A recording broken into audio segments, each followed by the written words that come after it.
All right, good morning. Sorry that our second day of class together is an e-learning day. Um, like I talked about on Monday, we are going to kind of wrap up 1.1 today and hopefully get a jump start on 1.2 for Friday. Hopefully, I get to see you guys on Friday. So, what that's going to look like 1.1, you guys were doing vital signs. So, you took each other's pulse, you took each other's respiratory rate. Their blood pressure. So, what we're going to kind of talk about is those questions down at the bottom. So, looking at you and your partner's pulse, hopefully you saw that you didn't have the same pulse. And pulse can vary depending on a lot of things. So, if your partner was taller than you or shorter than you, they might have a different pulse. If they're male versus female, if they weigh more than you or weigh less than you, all of those factors can kind of contribute to your pulse rate. If there were any differences, that's what I kind of just talked about. Those differences in your body shape type um, affect all of those different things.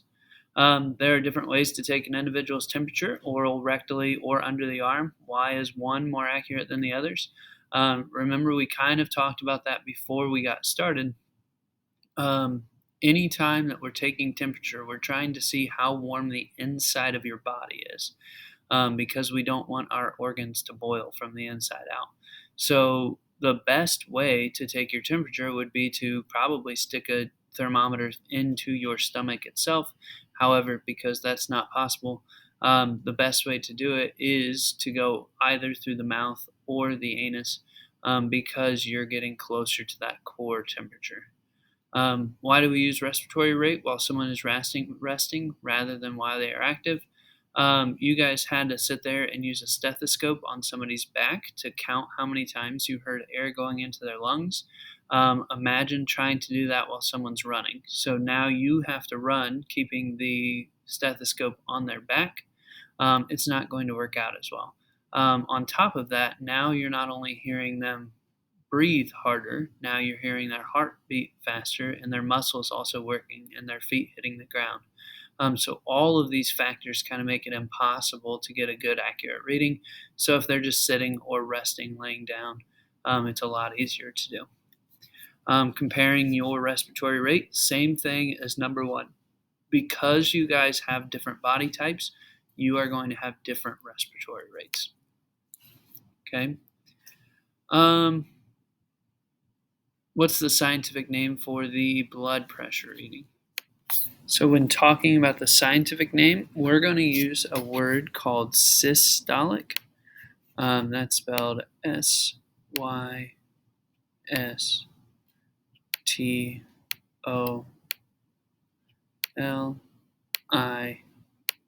Systolic.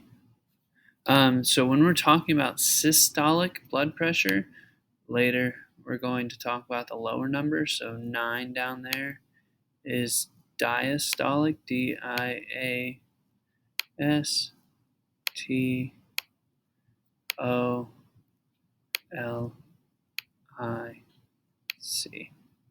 So when we talk about systole versus diastolic, or the top blood pressure versus the bottom, the easiest way to remember this one is diastolic is down, since it's on the bottom part.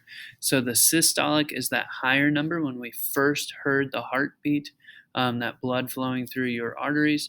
The diastolic was the last time you heard that blood flow through your arteries. So systolic versus diastolic, like I said, that's 6. And this one down here is the answer to number 9. How might a patient's blood pressure be impacted if they're nervous for being in the doctor's office or an emergency room? Your heart's beating faster, right? And if your heart's beating faster because you're nervous, then your blood pressure is going to go up because you're getting more blood flowing through those arteries.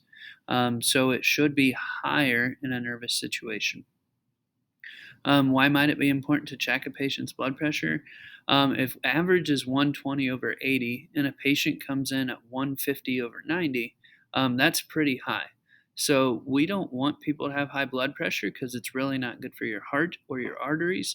But if they're super nervous when they first come in, then we should expect it to be high. So it's important to check it again later to see if oh, it was just nerves, or hey, we've got a serious health issue here where their blood pressure is extremely high. Okay. Number 9, like I said up here, it is that diastolic. Okay. I'm going to erase my pen. So here's the chart from 1.1 right here on my screen. You can see the averages. Again, these are the average of 18-year-olds. So it's not going to be perfect for you guys, but you should be able to compare yourself to this chart. Okay. Hopefully you guys see that you're right around these averages, maybe a little lower than these averages because you're not quite 18 years old yet. You kind of have to personally make these decisions, make these comparisons for yourself. What can you do to raise your or lower them to get closer to your averages? Typically, it's a healthier lifestyle, right? If we talk about if my blood pressure is high, that means that I have bad arteries and veins. I might need to cut back on the salt or not eat at McDonald's every day. Things like that can help me get closer to those averages. If I'm not high enough on my breaths per minute, I need to work on breathing rate, actually controlling my breathing, different things like that. What two professionals would check vitals? Any type of person that works with patients, so doctors, nurses, emergency room staff. Um, you might even have to do it if you're an X-ray technician, if you were an EMT, so if you drive around an ambulance, anyone basically that has to know that their person has a pulse, they're probably going to have to check for vital signs. Okay. All right, so 1.2 is going to kind of launch us into our very first experiment. Hopefully we can do this Friday when we come into class. What I want you to think of, 3 ways that you can either increase or decrease someone's vital signs. So I can tell you one of the common experiments from last class was making someone else run. So if you're running, your heart rate is going up. That's one of our 4 vital signs we talked about. Sorry for the bell. So we can use running as an experiment. Now, keep in mind, you and your partner or partners, depending on our group sizes, are all going to have to do this experiment.